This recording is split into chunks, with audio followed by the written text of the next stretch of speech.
Hello, once again, this is Mr. Wakefield here, and I'm going to be solving linear inequalities in this video, very similar to solving linear equations. Up here we see, just to review, solving linear equations. It's these four steps. So we're going to be basically using these four steps with one exception. This is from a different video here.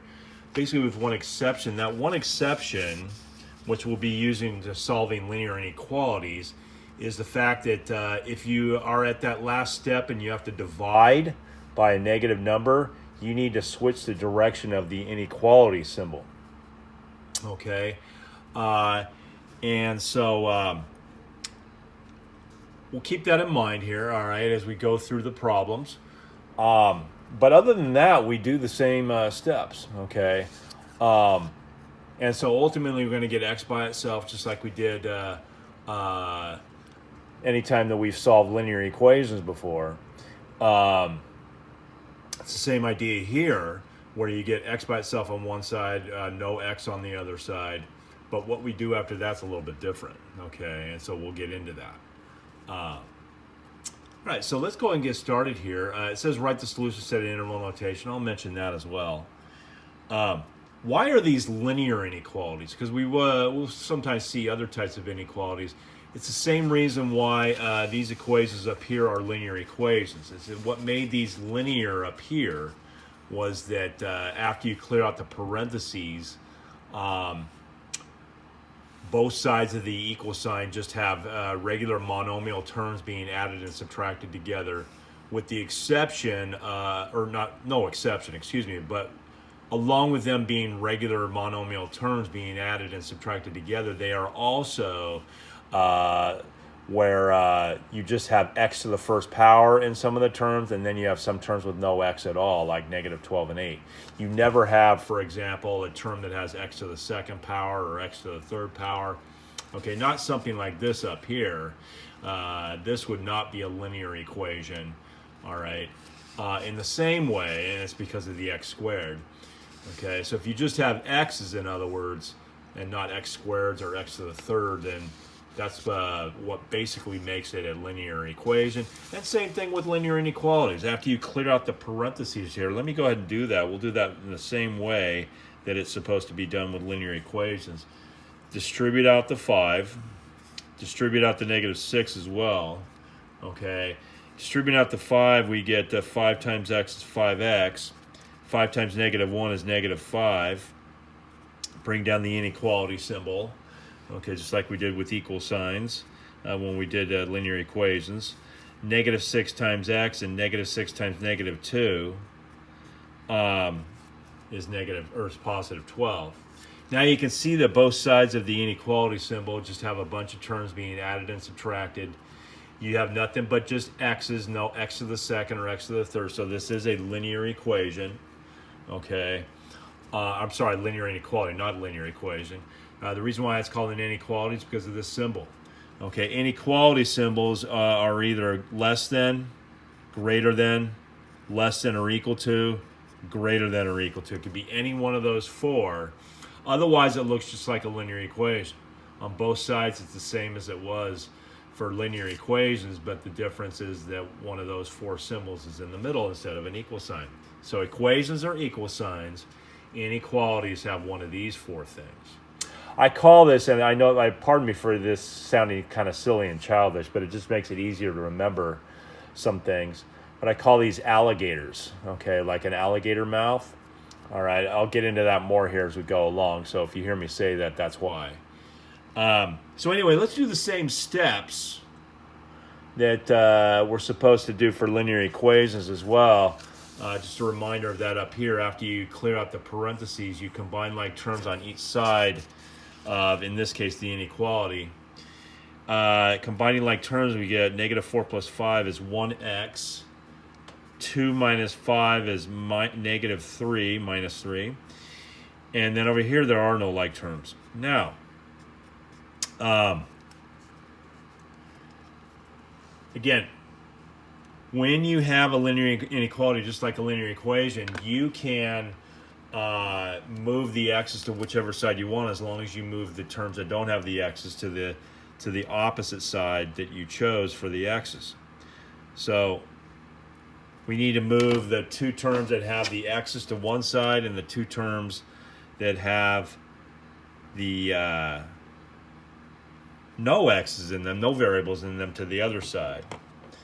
So I just use color like I've used in the past for to highlight what are variable terms and what aren't. So I'm going to move the x's to the right. Again, you can move them to the left if you want. It cancels that right there. We get -3. Again, all the steps are the same up to this point, as they are supposed to be for linear equations as well. And so we get that right there. And then we then move over the 12 with the -3, so that those are on the opposite side of where the variable terms went. And you get that right there.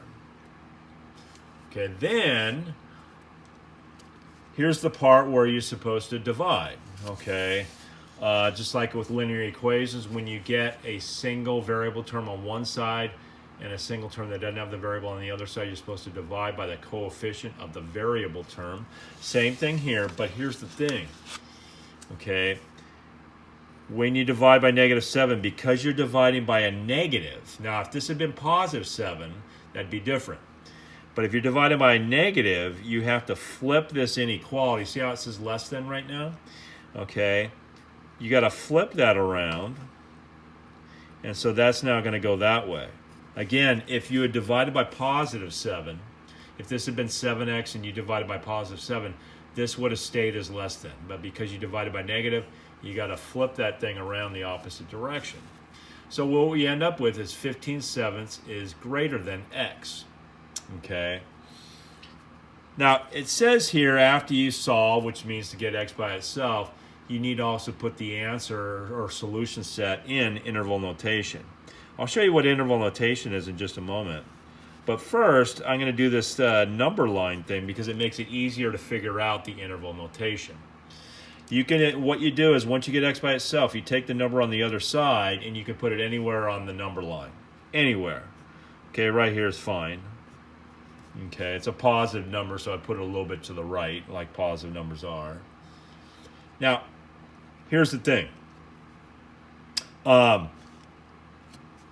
The answers to this problem are going to be all the numbers that make it true. It was just like with equations, but because we have an inequality, this is going to be a whole bunch of numbers. It's not just one number. Okay, any number that you could plug into here or put right here, substitute it into the place of x right here, that makes this true, okay, will be an answer. Let me show you what I mean. 15/7, if you put that in your calculator, and you don't have to, but just to help you understand what's going on here, 15 divided by 7 would be 2.1 approximately. So if I put a 2 right here, 2.1 is greater than 2. That's true, right? If I put a 1 right here, 2.1 is greater than 1. If I put a 0 right here, 2.1 is greater than 0. There's a whole bunch of numbers that make this true. All right? You see what I'm getting at here? The 2 is true, the 1 is true, the 0 is true. What about, say, 3 or 4? Those numbers. Well, 2.1, is that greater than 3? No, it's not. How about 4? No, that's not greater than 4 either. 2.1 is not greater than 4. And so here's the thing. 3 and 4 are over here to the right of the 15/7, and to the right of the 2.1. But numbers like 2 and 1 and 0 are over to the left. So it's starting to become clear that all of the answers are on the left. And so you don't need to do that thing where you test out a bunch of numbers. I'm just talking about that to help you understand. What you want to do once you get x by itself and you have an inequality is you just have to look at the variable. Okay, if the alligator, again, I'm going to talk about alligators here because it just makes it a little easier. If the alligator is eating the number, if it's taking a bite out of the number here, as you can see that it is, then that means that the shading here are all the answers, in other words. That's what the shading represents. The shading will go to the left if the alligator is taking a bite out of the number. But if the alligator had been taking a bite out of the variable, then it would go to the right. Okay, so let me say that one more time. If the alligator is taking a bite out of the number It's going to the left because that means that the variable in that case is lessening. You see how the alligator always bites whatever's bigger. And so since the alligator's not taking a bite out of the x, that means x is less. If x is less, you go in the less than direction. The numbers that are less are on this side here. Okay, so if the variable is less, it goes to the left. Don't be fooled by the direction of this inequality. Okay, I know you read that and you say, hey, that looks like it's greater than. But the x is over here, though. Okay, so if you look at it from the perspective of x, x is less than because the alligator's not taking a bite out of the x. So it all has to do with the alligator as it relates to x. Okay, so since he's not taking a bite out of the x, that means x is less than. If x is less than, you go in the less than direction. Okay, now there's one more thing I got to do with the number line before I do the interval notation. We'll see what happens, by the way, when the alligator does take a bite out of the x in the next problem. So don't worry, we'll get a chance to take a look at that as well.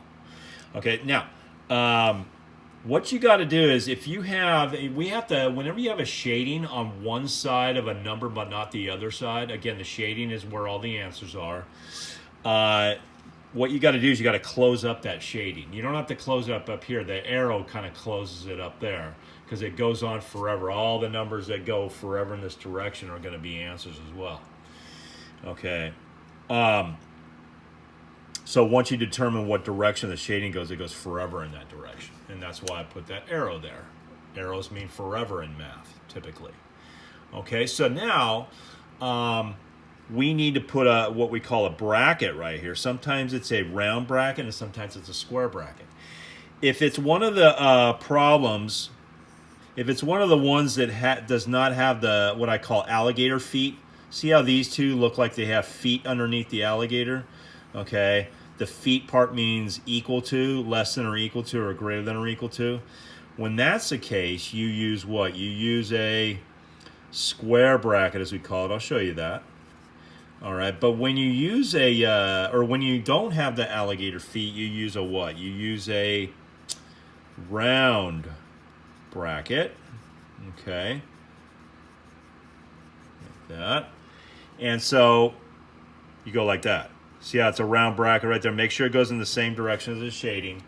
And that's what you got to do for your number line. So you do your shading, make sure you have an arrow, okay, that indicates it goes forever in that direction. And then don't forget to close up the shading with a bracket. Now that we've done the number line, we then do the interval notation. Now, interval notation is a lot easier now that you have the number line in front of you. Okay, so the number line in reality is optional. I don't require it, but I think it just makes it easier. Okay, so I'll let you decide as long as you get the interval notation correct. But what you do is you look at the number line, you look at the shading, and wherever it starts, that's where you start your interval notation. Now, whenever you go forever to the left, because that's in the negative direction, and because it's forever, we start at negative infinity. Do not say infinity. It's got to be negative infinity if you're going in the negative direction and it starts all the way on the left like that. Then you put a comma. Okay, and then you go, where does the shading end? It ends at 15/7. And then you have to put a bracket next to each one of these, kind of like the bracket in the number line, but not always the same. Sometimes it is. The infinity and negative, let me write this down over here. Negative infinity and infinity, sorry, that went off the screen there. There it is. Negative infinity and infinity are always round brackets. Okay, always round. Okay, irregardless of whether or not your alligator's got feet or not, the negative infinity and infinity in the interval notation will always be round. So here's what you do. When you have the negative infinity part, you always put a round bracket on that. If it had been positive infinity, you also would use round. And then as far as the regular numbers, not the infinity or negative infinity, you just use the same bracket you used in the number line, which is round. And so again, the way you do interval notation, where does the shading start? Write that down, put a comma, say where the shading ends, then put brackets on next to each number, okay? if the alligator had feet right here, you would have used a square bracket right here, but because the alligator did not have feet, we used a round bracket. And then as far as negative infinity or positive infinity, either one, that will always have a round bracket on the interval notation. Okay, so let's go ahead and try that one more time to really get some extra practice here and to see a few new things as well. Okay, in this next problem right here, remember you got to clear out your parentheses first. So multiply out the 2 right there. The other side has no bracket, so we keep that the same. Now we need to combine like terms. Okay. And so we get this right here. There we go. Now we have to move the 5 and the 2x to the same side. The plus 2 and the plus 14 move to the opposite side. All right, like we do with linear equations and linear inequalities. All right. So I'm going to go ahead and move the x's over to the left this time, just to be different. But again, it's my choice what side I want to put the variable terms on. Then I need to move the 2 over. Again, remember when you move a term, you do the opposite thing. Since it's plus 2, you got to say subtract 2. Okay. You see this example right here. See how this was negative and I wanted to move it over to here. So in that case, you add. So just a reminder in case you run into that situation. So if it's negative and you want to move the term, you add. Okay, we added 2x. But as we just did, if it's positive 2x or positive anything and you want to move it, you have to subtract, in this case, subtract the 2x. Okay, so anyway, moving on. The 2's cancel right there, and we get 3x greater than or equal to 12. Now, just a reminder, notice how I subtracted 2 right there. So there's that negative. That doesn't mean you flip the inequality, okay? You only flip when you are dividing by a negative, also multiplying each side by a negative, although we're never going to do that here. But that's another possibility in some other cases and maybe in the future, but not here. But not when you're subtracting a number, okay, even though you see the minus sign there. So now I need to divide by positive 3 to get x by itself, right? Since you're dividing by positive 3 and not negative 3, the inequality symbol does not switch directions. It still stays the way it is. It's greater than before that. It's still greater than after that. Let's now do a number line to make it easier to do the interval notation. Okay, I'll put a 4 on there because that's the number that went with the x when you got x by itself. Make sure you get x by itself before you figure out what number you're going to put on the number line. So it's not going to be 12. It's going to be 4 that you put on the number line. Okay. Then, remember what we said just a few minutes ago. If the alligator has taken a bite out of the variable, that's when you get, that means that the variable is greater than. And if the variable is greater than, you are going to go in the greater than direction. The numbers that are greater than 4 are to the right of the 4. And so that's why we're going to shade to the right. So as I said before, let's review one more time. When the alligator does not take a bite out of the variable, that means the variable is less than. If the variable is less than, the shading goes in the less than direction. But as a comparison, when the alligator takes a bite out of the variable after you get the variable by itself, that means that the shading is going to go in the greater than direction because the variable is greater than. Okay. Now, once you do your shading, you do your arrow and everything, now you do that thing where you have to close up the shading with a bracket. And since the alligator's got feet, we're going to use a bracket on the 4. Okay. Again, not over here with the arrow. The arrow is sufficient for that side of it. You don't need to do it on the arrow part, but on the number you do. Now, once you have your shading and your bracket, you then do your interval notation. Remember what we said in the last problem. The interval notation is where does the shading start? It starts at 4, so you put that down first. Then you put down a comma. Then where does the shading end? That's the next thing you write down. Since now, again, the arrows indicate that it's forever, which means infinity. But because it's going in the positive direction this time, not the negative direction like it was over here, okay, that means that this arrow indicates positive infinity.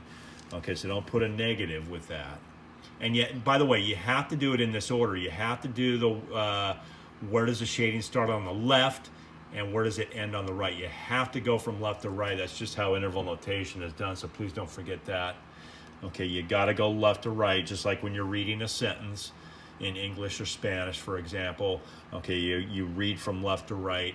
It's the same thing, okay, when we read the number line here.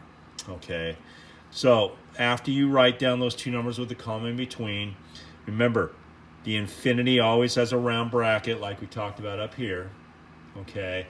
But then the square bracket will go with the 4 and not the round bracket, because whatever the number has in the number line, in this case the 4, just like with the 15/7 on the last problem, whatever that bracket is with that number, that's going to be the same bracket here, okay? So again, if it's infinity or negative infinity, it's always round. As far as the number, you just use the same bracket you used in the number line. Okay, so that concludes our discussion on these linear inequalities. Just the big thing that I really want you to remember, remember to flip the inequality symbol when you divide by a negative. If you don't, your shading will end up going in the wrong direction. So very important. But if you divide by a positive on that last step, don't flip the inequality symbol. The other thing I'm really concerned about that's a common mistake that people make is, again, this especially happens when the X is over here on the left hand or on the right hand side. A lot of people get fooled by this. They see the inequality symbol, they read it, and they say, oh, that says greater than, it must go in the greater than direction. Not when the variable is over here on the right, though. So the way to look at it so that you get it right every single time is look at the inequality symbol as it relates to the variable. If the X is less than, if the alligator's not taking a bite out of the X, it goes to the left. If the alligator is taking a bite out of the X, no matter what side the X is on, then it goes to the right. Okay, and that's some of the biggest things to remember right there. Okay, so be careful of those things. And so again, that concludes our discussion on solving linear inequalities.